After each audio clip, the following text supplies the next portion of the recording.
जेव्हा तुम्ही स्पोर्ट्स खेळायला जातात किंवा काही एक्झर्शनल ॲक्टिव्हिटीज करतात त्याच्यामध्ये तुम्हाला काय काय इंजुरीज होऊ शकतात नी जॉईंटमध्ये, त्याच्याबद्दल आपण आज डिस्कस करणार आहोत. अजून सिव्हिअर इंजुरी जी आहे, समजा तुम्हाला खूप जोरात मार लागला त्याच्यामुळे तुमचा नी जॉईंट किंवा तुमची जी नी कॅप आहे ती डिस्लोकेट होऊ शकते. तर या काइंड ऑफ इंजुरीला आपण खूप ॲग्रेसिव्हली मानलं आणि ट्रीट केलं पाहिजे.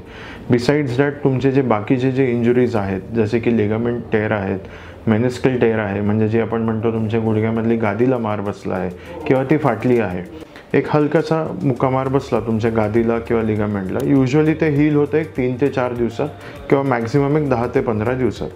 पण जेव्हा एक फ्रॅक्चर आहे किंवा एक लिगामेंट टेअर आहे, तुम्हाला असोसिएटेड सिम्पटम्स असणार की तुमचा गुडघा सुजलेला तुम्हाला दिसेल किंवा त्याच्यावर तुम्हाला भार द्यायला तुम्हाला त्रास होईल और तुमचे जे रुटीन ॲक्टिव्हिटीज आहेत ते करायला तुम्हाला फार त्रास होणार. इन केस तुम्ही हे इग्नोर केलं तर गुडघ्याची जेव्हा अलाइनमेंट बिघडली जाते, तुमच्या गुडघ्यामध्ये जे डायनामिक फोर्सेस आहेत ते खूप एक्सेसिव्हली आणि रॉंग पोझिशन्समध्ये पडणार आणि त्याच्यामुळे वेअर अँड टेअर खूप एक्सेसिव्हली होणार आणि खूप अगोदर होणार, म्हणजे वयाच्या लहान याच्यातच तुम्हाला वेअर अँड टेअर चालू होईल.